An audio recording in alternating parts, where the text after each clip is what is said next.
Eric, thank you so much Absolutely. for being here today. You've had quite a journey to get here. Could you begin with an introduction? You are? Sure. My name is Eric Chamberlin. Met you way back when, right at the very earliest days, as my school in Boothbay was one of the regional centers that was chosen to get all the technology beforehand, and we've been many places since then. Most recently, I came from France. I currently live in France. Just recently signed on to work as an administrator with an online school, and done many things in between, including living and working in Kuwait. Oh, the technology. Eric, the MLTI, Boothbay Regional Elementary School, was selected as one of the 9 exploration schools. That's it. Were you, as a classroom teacher, were you asked, was there participation, was there conversation, or was it a fait accompli? I was only in my second year of teaching. Huh? I had come back to teaching after doing about 10 years of social work, and I came into teaching with this inherent geekness that most of my family would say. So when I first showed up as a social studies teacher, my principal at the time, Eileen King, I would go down with her with just why I had no idea how schools worked in terms of financing and stuff like that. But I had seen, Acer at the time had this cart that you could buy. And it was basically an early smart board technology, but it was maybe $10,000. And I brought it in and I told her how great it was going to be. And she's like, okay, you're going to have to find some grant money. And so I did. I found some, but not a lot. So she and I had that kind of, she would let me explore a little bit.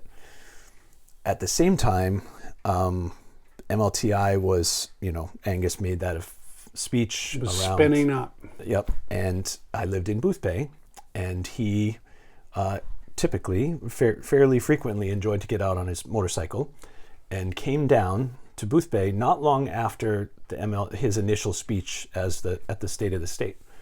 But then there was a quiet time, and I couldn't find any information about it. So there's this picture. I've got my daughter Summer on my back in a backpack. We're having lunch and doing ice cream as you typically do in Boothbay, and out of McSeagle's comes Angus and his bodyguard. And I said, oh man, look at that. There's the governor. And I said to my mom, I wonder what's going on with the MLTI. And she said, well, go ask him. And I did. I went over and introduced myself, shook his hand. And I told him, I'm very excited and interested. And he said, it's going to happen. We're working out some stuff in the background. When you go home, you email, the governor's thing, you put in an email. And I did.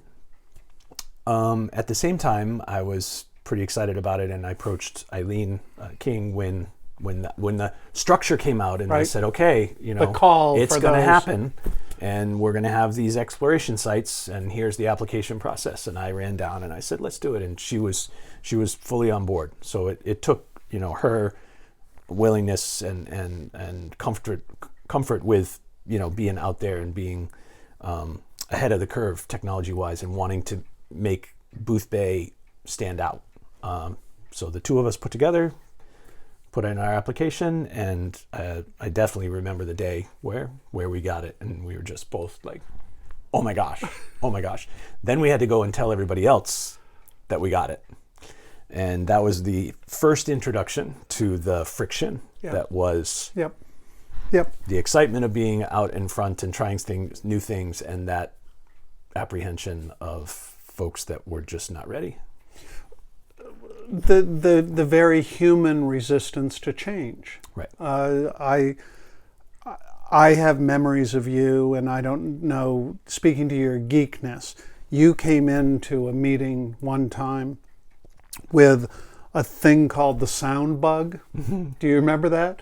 It was a suction cup speaker, basically, that you could adhere to a large piece of glass, and mirrors, everything, and you plugged it into your device, and it caused reverberations through the glass. Right. I ordered 2 of them that night.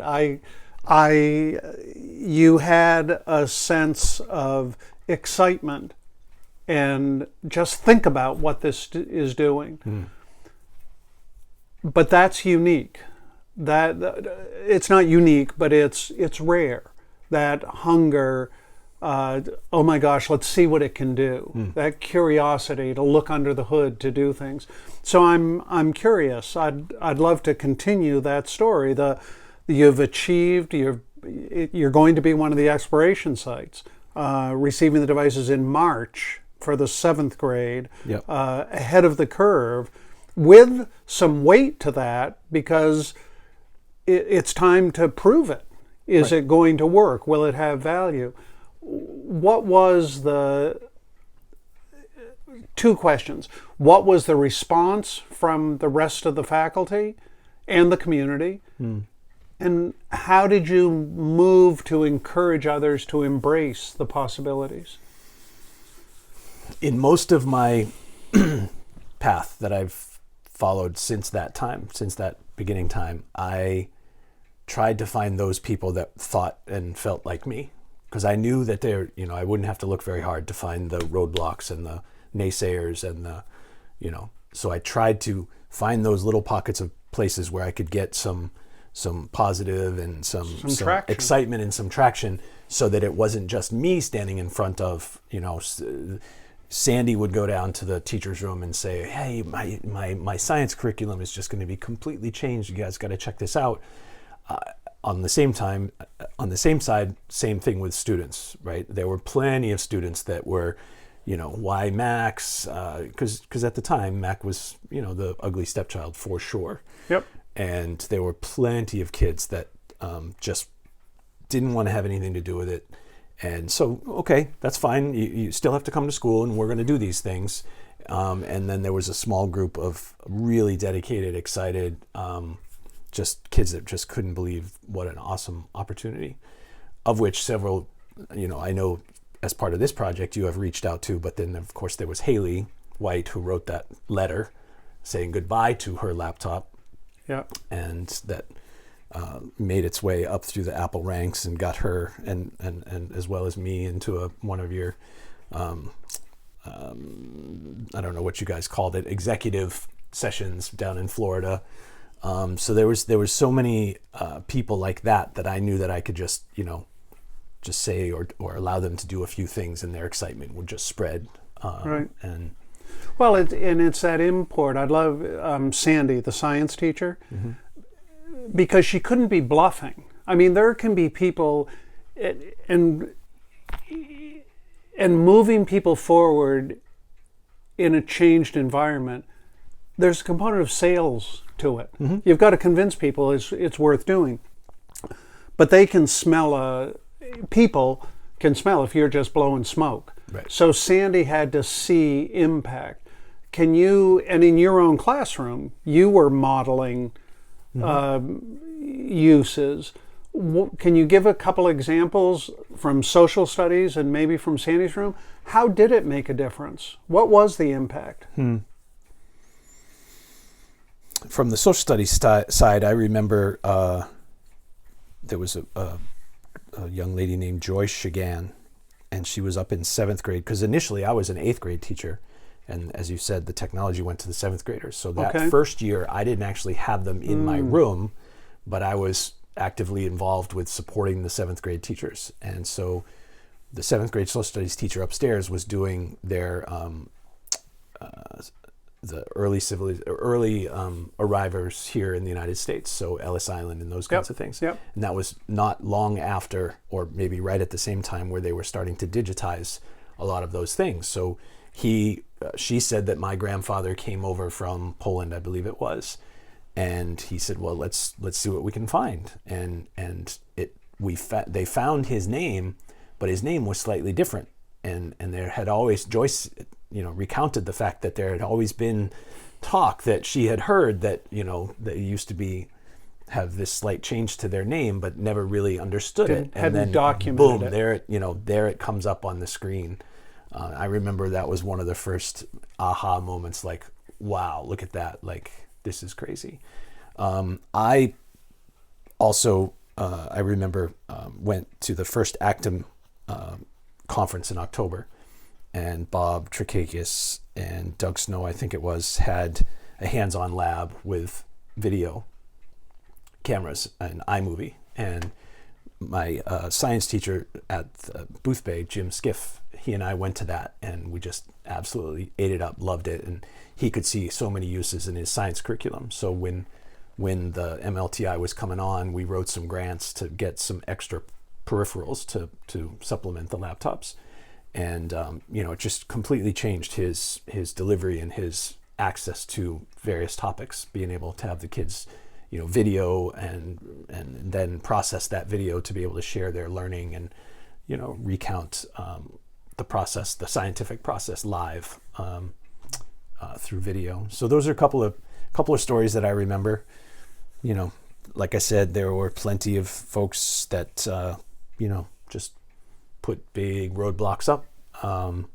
The students would, say, well, we're not using them in so-and-so's room, and it's okay. This is early. That's to be expected. Let's try and do what we can where you are going to have them, and it's not that you can't learn without the laptops. Yep. That's not what we're saying. Right. And there were some content areas where it was harder to get excited in 2000, 2001, right, just because the software... Different devices. Yeah, the devices and the bandwidth and the possibilities just were in their infant stages at the time. Yep. Things like FET, if they had FET simulations, right? PHET. Yeah, right. Colorado. Exactly. PhD, Colorado EDU. If they could just have access to some of those things back then, it would have completely changed things. But it was just not the right time. I know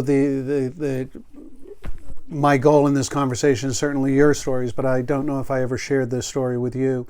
I remember, and I'm confident I got it from you, the museum. Do you remember being an advocate or speaking to the power of that tool? Yeah, certainly. I knew, being a social studies teacher, one of my first instincts and being in a small coastal town in Maine, I had lived in Colorado previously, so I had, I wasn't you knew that there was there was life beyond. I wasn't a hugely traveled person, but I had at least spent some time outside of my hometown kind of thing. And so it's one of the things that I wanted to do, certainly through the technology, was to open those doors. And when 9/11 happened, I remember, well, first of all, I definitely remember that the technology just sunk that day, just because the bandwidth was completely overwhelmed with all that stuff. But after that, we were able to compare news. I wanted to see what this story was going to be looked like from around the world, and that was my early introduction to the museum project, where they collect front pages throughout the world, and organize them in a nice, easy to view fashion. So in those early days, it probably was 2002, 2003. Betty Manchester and I traveled with Seymour Papert to the Media Lab in Ireland, in Dublin. Oh, cool. For a meeting, an international meeting. And Maine's work was certainly a topic of conversation. And the one-to-one that was available in Maine was just unheard of. Right. And people were grappling to get their heads around, so what does it look like? How does it make a difference? And you're sharing the story, and it must have been about that 9/11, using the museum for that specific topic. Betty and I are sitting there, and that question comes from a variety of places, and I have a clear memory. The Media Lab was in the old Guinness factory, and there was the Guinness toucan on the floor, and I remember standing. It was a low-ceilinged room, and asking, "Might I?" And I role-played and just became you. I channeled my Eric Chamberlain and said, "There's been an event. We're going to take a look. From this corner over, your job is to look at how Northern Europe is looking at this." And I heard from several people that helped them see, now we get it. It was that, again, so that importance of the model in your work, not just at the start, but ongoing. Are you still finding that to bring people in, whether it's a new technology, a new capability, a new piece of software, a model of how it can work, still a critical piece? Yeah, absolutely. Absolutely. Because of the technology has certainly sped up, and it is so critical and prevalent in all of our lives day to day, and yet it's still difficult for some educators to kind of make that switch from a curriculum standpoint with how everything happened over the last 2 years. And what I saw, some people, that was the instigator for some people to catch that aha moment that, oh, so that's how that's how I can see how flipped learning can be beneficial, for example. Right. They were kind of forced into it, flash in the frying pan type thing. Yeah. And that technology's been around for, John and the other gentleman, they've been talking about that for 10, 12 years. Right. Right. And there are people entire institutes that teach that. And it took, this fairly intense event to get some people to switch over, like, oh, wow. So it's still, even though technology is so prevalent now compared to what it was when MLTI came out, there's still plenty to stir up in people in terms of rethinking how it can continue to revolutionize. Right. You mentioned Eileen King, who was your principal, now at Maine School Management. It became clear over those early years of the MLTI that building principal was the certainly classroom teachers, that's where the rubber met the road. But the difference between a building principal who said, go do good things, but somebody who was really involved. Was Eileen really involved? Was she in the classrooms? And did you see that as being of value? Absolutely. The being in the classroom part, our building was unique, and it was K-8. Okay. So our MLTI wing, important. Yeah. But she's also dealing with second graders and that kind of thing. But the places where I saw her really step forward were those initial public instances. She had to convince the school board that this was, a good idea and of value, and then the broader community. And she, I remember one particular case where the question was, okay, sure, Apple's going to bring us all these devices. Now, where are we going to put them? Right. That was one of those first initial, that's a good question. And they have to be charged because the batteries back then didn't do anything near what they do now. And she worked to kind of negotiate and found a family, maybe two of the fathers that were handy with woodworking, and asked, if I were to help them with the dimensions, and if I found some schematics, would they build us some charging carts out of wood? And sure enough, that's what happened. And because we were that exploration school, there were like 3 or 4 burning questions that the other tech integrators would come down, and they're not decision makers. They have to go back to their schools and say, okay, well, here's what we need. They need to stay safe and secure at night, but they have to be charged. Yeah. So that combination back then was either super expensive, or you just had to figure it out. I mean, and I'm sure you saw plenty of really creative Yep. paper holders and stuff like that. But in comes these 8 beautiful wooden, just the geometry was just impeccable. And she did that legwork above and beyond all the other, difficult legwork that a principal had to do. So that's where I saw, she kind of let me take care of the tech stuff and the teachers and getting the kids and the families on board, while she made sure that there wasn't a lot of friction with these other very important but not like right in front of the kids type things. Yep. Whether that awareness and it was clear that she valued the effort you were putting in. I mean, as an innovation comes, you can't just say, "Yep, I've signed off on it. This is where we're going now. I'm going to get back to the rest of my work. You go do good things." Yep. She wanted to hear stories, I'm sure, of impact and. And then she moved up to superintendent, and then after 2 years of the students getting excited with the laptops, the question that everybody was facing, like, now what? How does this roll into the high school? And she created a position, a tech integration position, of which there weren't a lot at the time. Right. And so I kind of followed that path up to try and help build the capacity at the high school for this new crop of students that were year in and year out going to be coming up, having this experience of this one-to-one laptop. So that was another place where she just continued to grow and support the vision. And keep it moving forward. That engagement of the community is such a critical piece. Yeah. There must have been some parents, some resistance. Could that get passed on to the principal, or did people bump into you? And you're in a small town. Did you meet some people in the grocery store?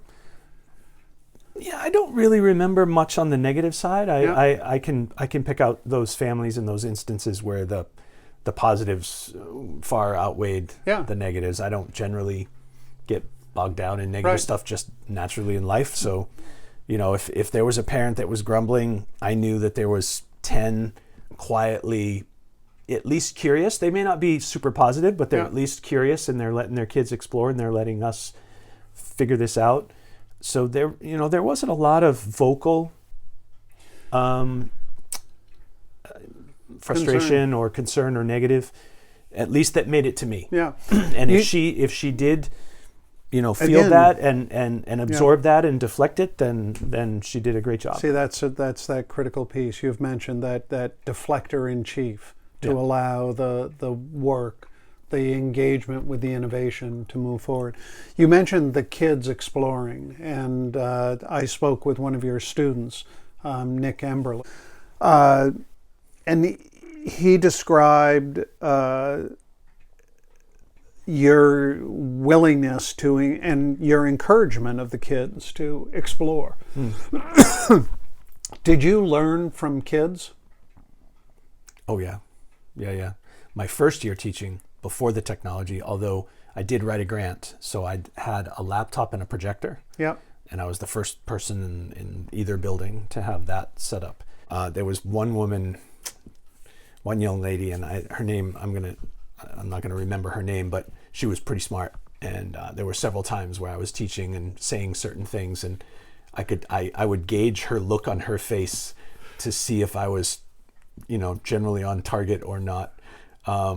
But once the tech came on, one of my most endearing parts of this entire project was the ability for me to leave the front of the room and either direct whatever was happening on the projector with a remote and be able to move around, or to ditch that altogether. And we started packaging things through, gosh, you're gonna have to help me. There was a notebook, Aquamine's. Scott Love. Note-share.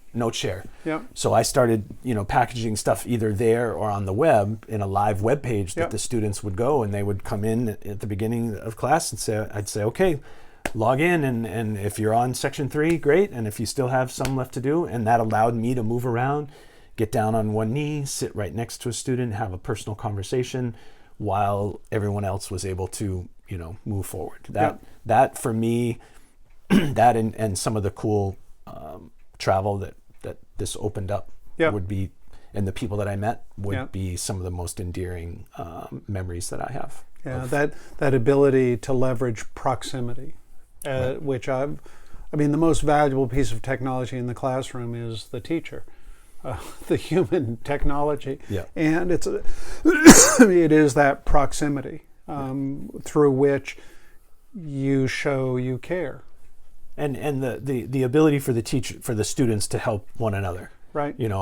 I organized my classroom when I first got in there, because it was a new class. They asked me, do you want desks or tables? And I said, absolutely tables and chairs, because I wanted to be able to move it and rearrange it from time to time. And so there was almost always 3 students at a 6-foot table. Yep. Sharing. And just the amount of times where I'm in the back corner trying to undo some AppleWorks quirk or whatever, and just look up real quickly and somebody's leaning over, no, here, Yep. and then teaching them to not, no, don't do it for them, tell them how to do it, and help. I want you to help each other, but never reach over and touch that was some of the Apple professional development that I also remember, just in terms of Well, and that's a cultural thing it's you give a person a fish, you feed them for a day, you teach Right. them how to Right. fish, and you've taken care of them. Eric, the MLTI shook the ground of education first here in Maine, but certainly became a model that informed the world around the potential of ubiquitous one-to-one access with internet access, what it could mean. Other innovations will continue to come. Given your experience from the very beginning of the MLTI, what advice would you give to educators when that next innovation comes along that's as big or maybe not as big? What advice?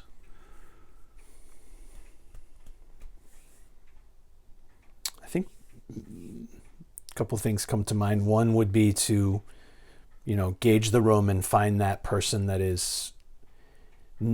doesn't feel like they're not selling you something. Because that's, I don't remember ever being sold Apple. I never was sold on the technology. I was more invited to go on this exploration, right? Because this could have turned into a huge marketing thing. And I think they tried to use it in certain areas, but generally speaking, I don't think that was what was driving the core, right? Angus and the leaders at the state level, and then when they brought in Apple, they wanted to truly transform education. It was probably going to result in sales, but that was never, you'd have to look really, really hard to see where that came through.